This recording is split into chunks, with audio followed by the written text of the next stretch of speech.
I'll do a quick introduction of myself before we go to the presentation. As most of you know me, hello, my name is Tenchi. I'm fourth year, former head of research for last year. I like Windows, and I also like Pwn. I love Pwn. Pwn is synonymous for binary exploitation, where you have a certain binary slash executable, and you make it behave in ways that it's not supposed to because their code sucks. So this presentation title, My House of Heap Exploitation.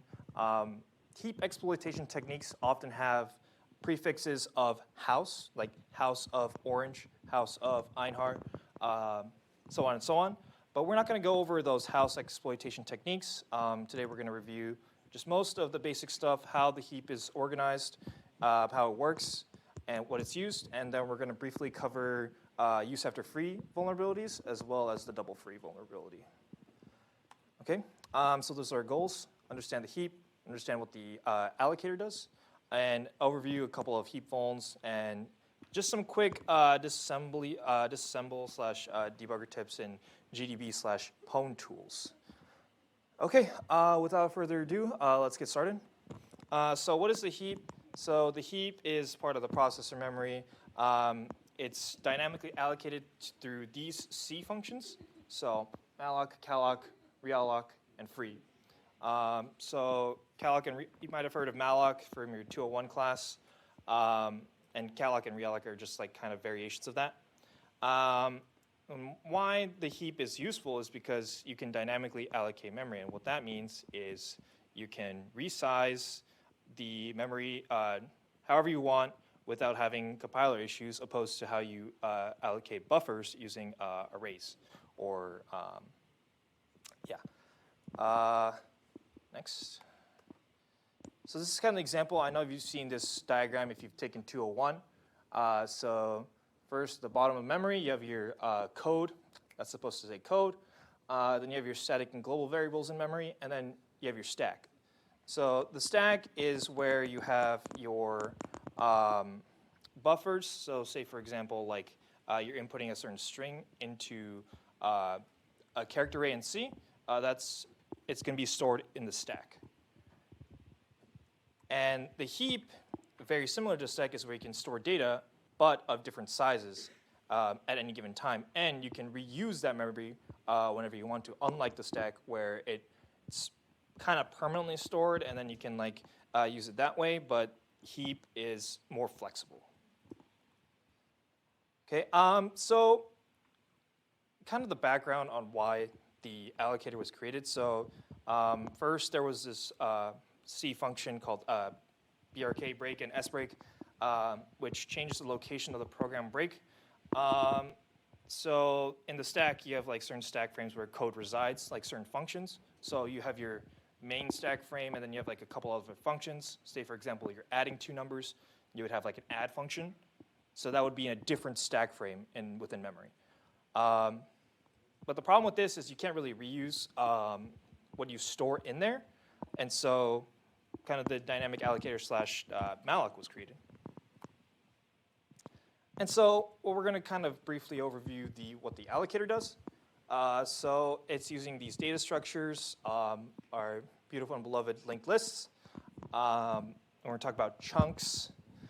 Also going to talk about bins. And we're also going to talk about ordering. You guys will know what these mean very soon. Okay. So this is kind of the heap. Don't get too caught up on the name heap because we're going to go into it a little further and why this heap term is kind of used flexibly. So everything is kind of in a linked list. We're utilizing single and double linked lists to not only store chunks, but also freed chunks. That'll make sense in a bit. So this is kind of what the code looks like, right? Classic, 201 example, or I don't know if they do it in CS1 or 2 anymore, like linked lists. They still do that? Yeah? Yeah? Okay. Well, yeah. So you got your null pointer, which signifies either the end or the start of your linked list. That's because single linked list, null defines the end of the linked list, but in double linked lists, it can either define the head, which is the first member of the list, and tail, which is the last member of the list. So in this diagram of the double linked list right here, you can see that right here. So if we look to the very left, that's the head of the double linked list, which is pointing to null. And we're going to go over the header of these chunks. So these are separate chunks within memory, and it's kind of organized that way. I'll give you a better visualization. Just hold on a second. Okay, so now we're going to talk about why the heap is not the chunk. So the heap is the collection of chunks within memory. Memory is returned from malloc through a couple of these bins, and we're going to get to there. Just hold on a second. But it's made of chunks, so you can see all these chunks within the heap. 1, 2, 3, and up to n chunks of the memory. But it's always dependent on how much memory that's been allocated to the process. I should have also put this down, but your process, okay, you execute a binary, it's going to create a process, and that process has its own threads, and it has its own memory / stack and heap. And so, where was I going with this? I forgot. Yeah, so the heap grows down. This is kind of a hard concept to grasp. I don't really understand it too much myself, but what you kind of need to understand is that the addresses grow up. So from a certain addresses, it's going from 0 to 10, 0 to 20, 0 to hex 20, actually, because we don't count in decimal, count in hex in memory. All right, so now we're going to go into the metadata / header, whatever you want to call it, what describes a chunk. So we got 4 fields. That's going to be previous size, metadata bits, NMP. These, you don't have to worry too much, but I want you guys to, we'll be going over what the p bit does. And the other 2 metadata variables is FD and BK. And so chunks are organized in double linked lists. So you have one pointer that points to the previous chunk and one pointer that points to the next chunk. But those variables are only used when they're free and when they're stored inside of bins. And then the data is coming after all the chunk header. So you'll have this to signify what the chunk's properties, and then you'll have the data stored right after that. So yep, previous size states the previous chunk size. This is kind of useful for when you're detecting which chunk is free, or if it's a free chunk. It's kind of complex. I think I have a, no, I did not. But yes, these are kind of to just check if this chunk is freed or not, and it's very key because you want to use freed chunks and not chunks that are already in use. More on that later. We also have special chunks. We've got the top chunk, which is a special chunk that holds the total amount of memory left.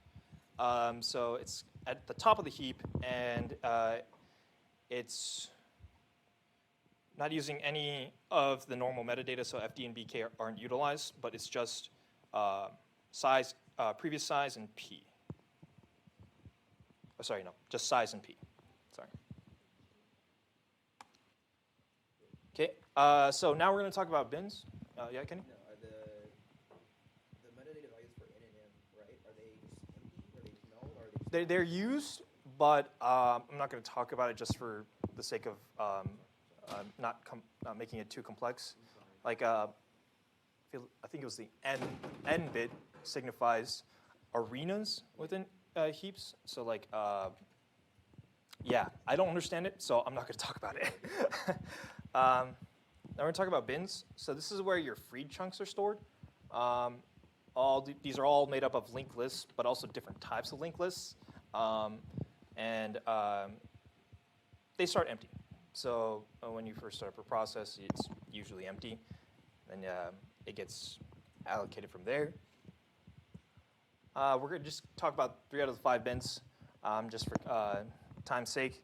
We're going to talk about the tcache bin, which is the most recent type of bin added in glibc. The fast bin, unsorted bin. What you kind of need to know from what these bins are is the type of data, the type of linked list, and the type of in and out ordering. So is it FIFO, LIFO? These are just kind of data structured terms where first in, first out. So the first thing you store in it is the first thing that comes out. Or LIFO, last in, first out. The last item in is the first one out. Now, to give you a better visualization, we're going to talk about the tcache bin. So this is going to be a single linked list bin, which is a LIFO structure. Can contain 7 chunks per bin of multiple different sizes. So the next graph will show it better. But this tcache bin is holding chunks of size 0x20. And all these chunks are of size 0x20. Okay? And it's going to be using the next chunk, to signify where the next chunk is, it's going to be using these pointers. So it's going to be using the next instead of, it's going to be using, that should be next. So it's next in key. So that's wrong. So next to signify the next chunk, and then key to signify the previous chunk or the top of the bin. All right, so now here's a better visualization of how the tcache bin is working.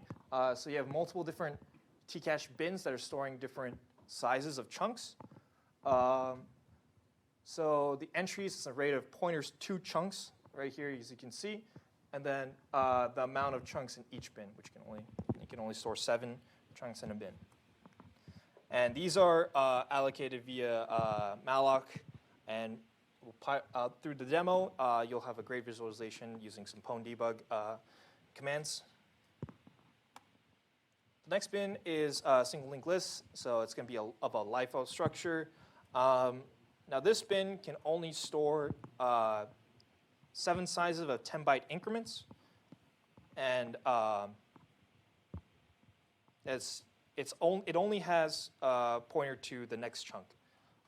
So fast bin, as the name suggests, it's where you can quickly grab kind of basic sizes of memory, and then you quickly use them, and then it's in and out.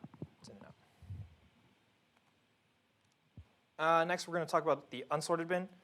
So kind of gives memory a chance to be used. First place, not technically anymore, but it's a place where chunks of all sizes get stored, and it's a first in, first out structure with a double linked list. And there's a specific property to unsorted bins where it combines with other free chunks to make bigger chunks of memory to be used. So this property is called coalescing. So in this diagram right here, we can see that we're going to pay attention to the second to the last chunk. So that's going to be right here. This chunk becomes freed, and it's stored into the unsorted bin. Now, so this is the heap. Now we're in the unsorted bin.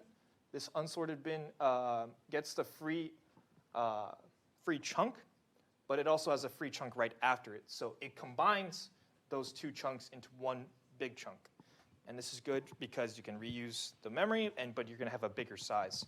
Yeah, this is all because we can use memory dynamically and not have to rely on hard-coded buffers like in this stack. All right, so now we're going to talk about the ordering of heaps. So as the metadata bits, so NMP, I think it was the N bit, is used to specify what arena the heap goes to, and this is specified by the allocator. I don't really understand threads too much, or the arena, in fact, so I'm not going to talk about it. But now we're going to get into the good stuff. We're going to be talking about heap feng shui. That's the fancy term for just how the heap gets freed and reused from malloc. All right. So this is the order. So once you allocate memory through malloc, well, after you free it, it's going to go into the T-cache bin. If the T-cache bin is full, it's going to go through this order.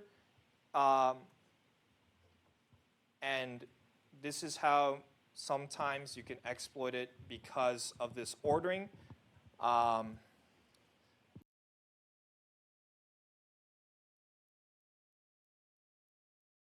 not all the ways of how chunks get freed.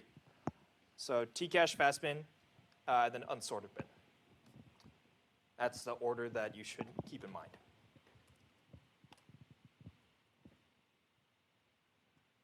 Okay, so now time for the good stuff. We're going to be moving on to demo.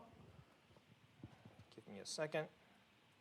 First, we're going to just talk about heap overflow. So writing outside the range of the specified buffer to corrupt the data around it, and kind of like a buffer overflow where you have a set size of a character array.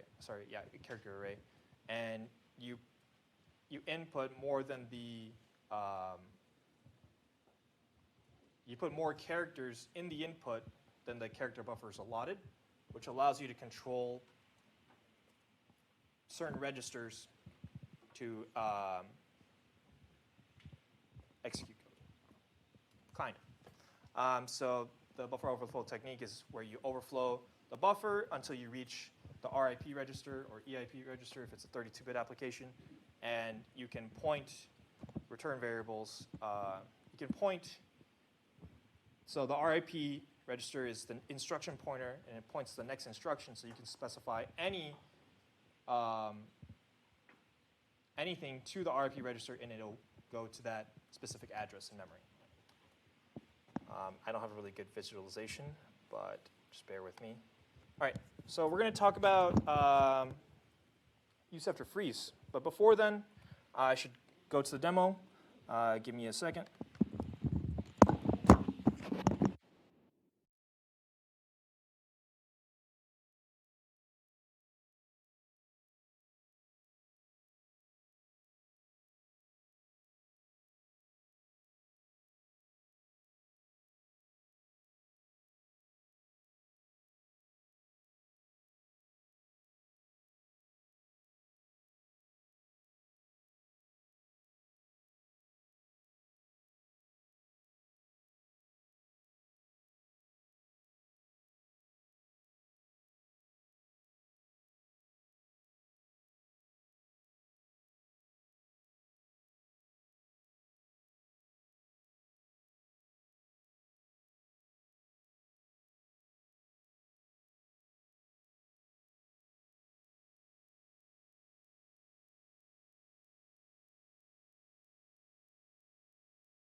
create the player, and you can free it, then use it. Yeah, so let's take a look if we just run pwn debug through regularly. So give me a second. So we're going to stop that, and we're going to run GDB high score. All right, so let me break at a certain point, which is a good area. Look at this high score. So good thing this binary has its symbols, because we can disassemble all the functions. Or sorry, disassemble. I don't want to break yet.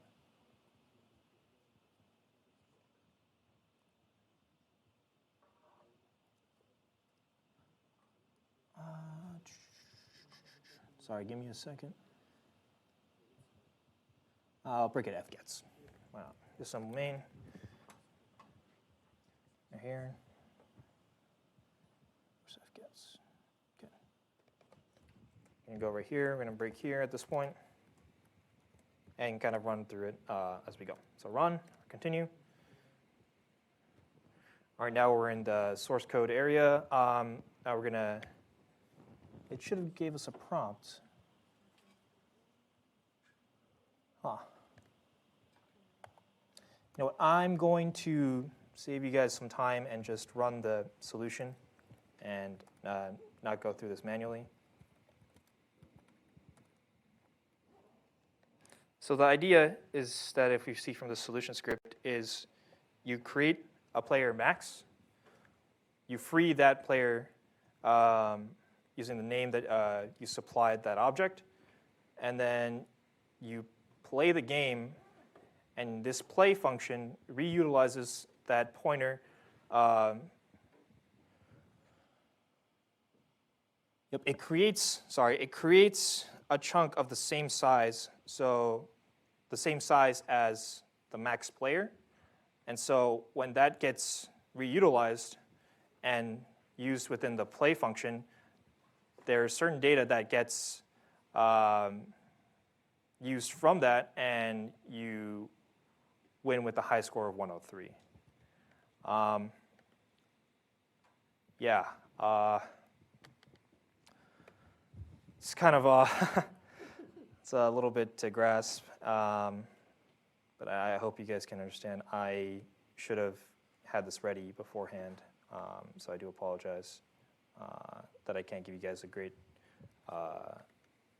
visualization on that. Yeah. So in the chunk containing max, you free it, right? So the reference to that pointer, right? Yeah. What when the game goes to reuse that chunk, what sets it to 103? Yep. So in here, in high score, if we look at the play function, which is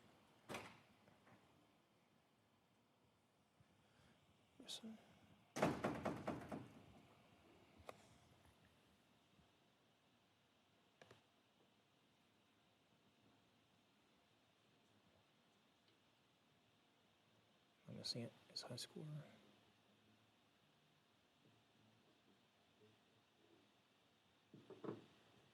Sorry. So it's this add score function right here. No. Where's the malloc?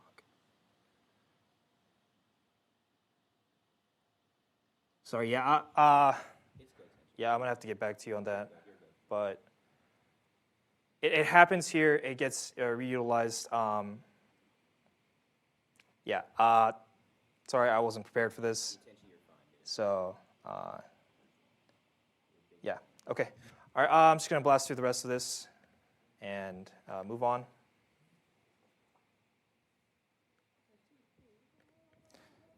All right. We're gonna skip the double free because of time, and just footnote and recap. Yeah, this was kind of a stretch for me. Heap exploitation / pwn is kind of a new area for me. At best, right here, heap / use after freeze are very complicated, and I don't have that exact knowledge. So I kind of stretch myself to see if I can learn about this from what I've learned in the workshop plus now. So don't feel bad if you're trying to learn something new and you don't quite understand yet, I hope some of the stuff that you guys learned today was helpful in understanding what the heap was. And yeah, I'm still baby mode. I'm probably more left than you guys might think. So yeah, this is a great presentation, and thanks. Any questions?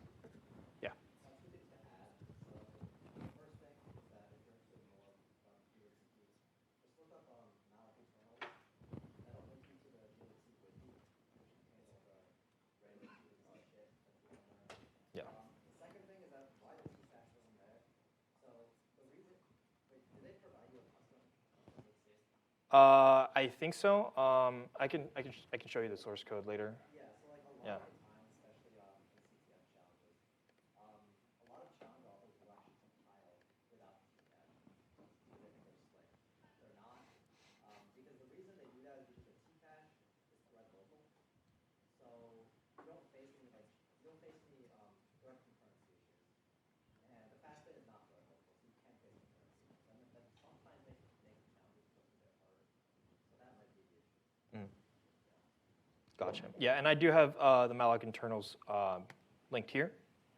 Yeah, right there. So if you want to learn more, I'll have this presentation in research posted in. Anything else? Yeah. Yeah, so you mentioned that when you allocate on the heap, the addresses grow up. So when will you grow up? That's a great question. Yeah. Great presentation, dude. Thanks.